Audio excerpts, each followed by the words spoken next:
ખેડબ્રહ્માથી 30 kilometre દૂર આવેલું 500 મતદારો ધરાવતું ભૂરી ધડફડ ગામ આઝાદીના આટલા વર્ષો પછી પણ પાકા રસ્તાના અભાવે વિકાસથી વંચિત છે, જેના કારણે બીમાર વ્યક્તિઓ અને સગર્ભા માતાઓને જોડીમાં નાખીને 2 થી 3 કિલોમીટર દૂર 108 સુધી પહોંચાડવા પડે છે।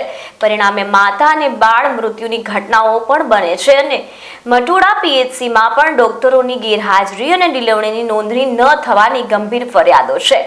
ઉપરાંત 7મા ધોરણ પછી બાળકોને 6 કિલોમીટર ચાલીને જવું પડતું હોવાથી શિક્ષણનો અંત લાવવો પડે છે। ત્યારે ગામ લોકોએ ચૂંટણી પૂરતો ઉપયોગ કરનાર નેતાઓ સામે આક્રોશ વ્યક્ત કર્યો છે અને જો આગામી સમયમાં જળ, પાકા રસ્તા અને બસની સુવિધા નહીં મળે તો આવનારી ચૂંટણીનો બહિષ્કાર કરીને ગાંધીનગર સુધી આંદોલન કરવાની ચીમકી ઉચ્ચારી છે।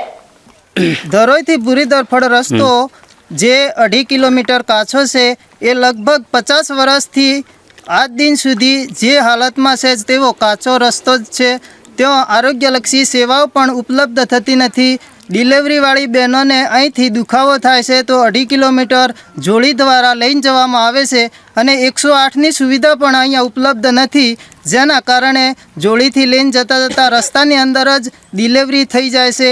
સિવિલની અંદર જઈએ તો એમઓ સાહેબ કહે છે કે ડિલિવરી થઈ ગયેલી છે એટલે અમે નોંધણી કરીશું ને, તો બાળકને એક જન્મનું પ્રમાણ પણ મળતું નથી। તો આવી તકલીફો અસહ્ય આ ગામને થયેલી છે ને આજ દિન સુધી પણ આ તકલીફો વેઠતા રહેલા છે। આ રજૂઆત સરકારશ્રી ધ્યાને લઈ અને આ મારો રસ્તો પાકો બનાવે તો આ તકલીફોથી મુક્ત થાય તેવું છે। સોલંકી હીરાભાઈ માધાભાઈ, ગામ ભૂરી ધડફડ। અમે ભૂરી ધડફડથી ચાલીને પીપુદરા રોજ ભણવા જઈએ છીએ અને 3 કિલોમીટર ચાલી જઈએ છીએ અને ચાલીને આવીએ છીએ। એટલે હું એવી વિનંતી કરું છું કે સરકાર અમારા રોડ કરી આપી અને અમે રોજ ટાઈમ પર સ્કૂલ જવાય। પરમાર રસિકભાઈ બાબુભાઈ, સામાજિક કાર્યકર।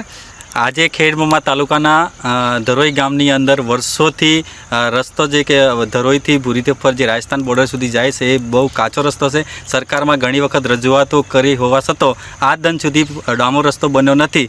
એટલે જે બાળકો છે એમને શિક્ષણનું પણ તકલીફ પડે છે અને આરોગ્યમાં જે છે 108 પણ જઈ શકતી નથી એવી પરિસ્થિતિ છે। મારા પપ્પાનો જન્મ થયો અને મારો જન્મ થયો, અમે 7મા ધોરણથી બીજે ભણવા જઈએ। અત્યારે હું બીએડ કરું છું અને અમે 2 કિલોમીટર ચાલીને જઈએ અને 2 કિલોમીટર ચાલીને આવીએ।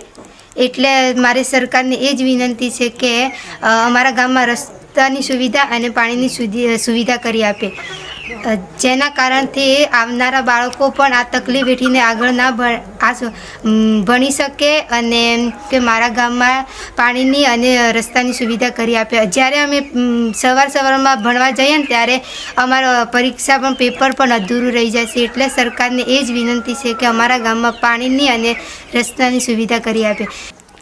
અરે સાહેબ, આ નળની જે યોજના જે પાણીની હતી એ પાણી અમે 3 વર્ષનો તો પાણી અમારા ઘર સુધી પહોંચ્યું નથી અને હજી અમારે આ 40 થી 55 વર્ષની ઉંમર થઈ તો અમારા ઘર સુધી સકલીએ પાણી અમે જોયું ને તો આ ગામને અમારે બહુ આ ત્રાસ છે અહીંયા અને આ ત્રાસથી પાણી અમને